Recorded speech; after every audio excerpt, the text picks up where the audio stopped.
Hi guys, this is Rob from Access. I'm joined today by Tina from Infinity Ward. Nice to meet you, Tina. We're talking Call of Duty Ghosts. So on PS4, I mean, Call of Duty is synonymous with a really spectacular single-player campaigns. What has PS4 allowed you to do to kind of up that spectacle? Oh man, well the PS4 has a much more like graphical capabilities than PS3, so it really allowed us to explore a lot of experimentation on that front. So it changed the way we do art. For example, in our office, we have a new pipeline where you can make cinematic assets that are like movie quality, and then we pair it to each platform so it fits on each system. So the PS4 version is going to look gorgeous. And you know, you quite often have really explosive set pieces as well. In each game you make, they kind of get louder and bigger. And how do you guys think up that kind of stuff? You know, PS4 arrives, wow, we've got to think of something that's even more incredible than what we've already made. You know, how do you go about, you know, collating ideas and getting those ideas, those incredible set pieces together? It's the fun part of working on Call of Duty, right? I mean, it's sort of like when you think of like a James Bond film, like how are we going to top that last, iteration? But with Ghosts, we have a new setting. So in previous Call of Duty games, you're always a superpower with the best weaponry and technology and like manpower you could ever need. And in Ghosts, that's not the case anymore. We went in a completely different direction, and it really allowed us to be more experimental in terms of telling a story. So in Ghosts, you play as Logan and his brother Hesh. So we have the new family dynamic.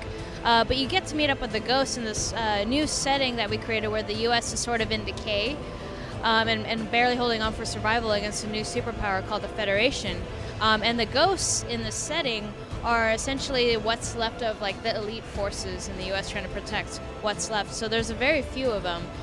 So it's important for them to protect their identity, so that's why they wear the masks and the face paint.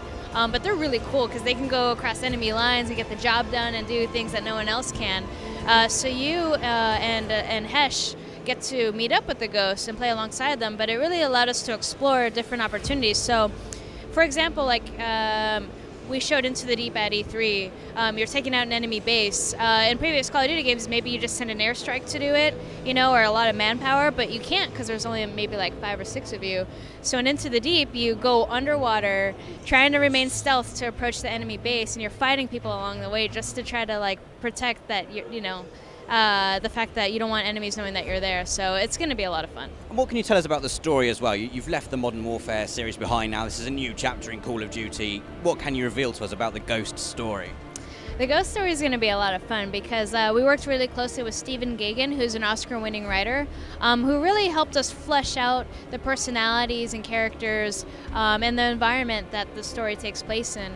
So we're really going for that emotional impact and also giving fans an origin story behind these characters. Because in previous Call of Duty games, especially Modern Warfare, you never really understood where Soap and Price came from. But you will definitely get to know these characters in a much more in more detail than ever before. Obviously, multiplayer is a huge part of any Call of Duty game as well. So what has PS4 allowed you to do in terms of multiplayer that you just couldn't do on PS3? Oh man, the huge difference is going to be the graphical one. Anything you think of in terms of eye candy, so the lighting, just the art itself is going to look amazing. But it was important to us at the studio, because of this new console generation, that the gameplay experience was going to be the same across all platforms, because we didn't want to alienate our fans for having maybe an older version of Ghosts rather than the next gen version. So in that sense, it's important to us as well, though, that the new next-gen version of Call of Duty Ghosts is going to look gorgeous, and I think people are going to be really happy with it. Well, you've got new stuff in there this year. We've got squads, creator soldier. Everything seems geared towards letting the player kind of customize their experience moving into the next generation. Do you see that's how multiplayer is going? This kind of, letting players tweak their experience to how they want to play it? Oh, most definitely. I mean, even when we watch gameplay videos now or live streams, people have really evolved their gameplay into having their own sort of technique when they're playing online. So we really wanted to take advantage of that. So with Ghosts, when we were making multiplayer, it was important to us to focus on giving players more control over their destiny online. And that includes the way they look, too. So we have over 20,000 different possible combinations that you can use, customize the way you look, including female soldiers for their first time. But we have a new points-based perk system.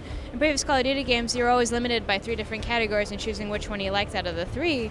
But now you just spend the points the way you want. So, when the game comes out, if you want all speed perks, you can totally do that and just run around really fast. Fantastic. Well, Thank you so much for talking to us, team. That's fantastic. That is Call of Duty Ghosts, looking amazing. It's coming out on PS4 in the launch window. And if you want to see more videos from Eurogamer, make sure you check out our channel. That is youtube.com/PlayStation Access. And don't forget to subscribe. I stand on my tippy toes, so that's all.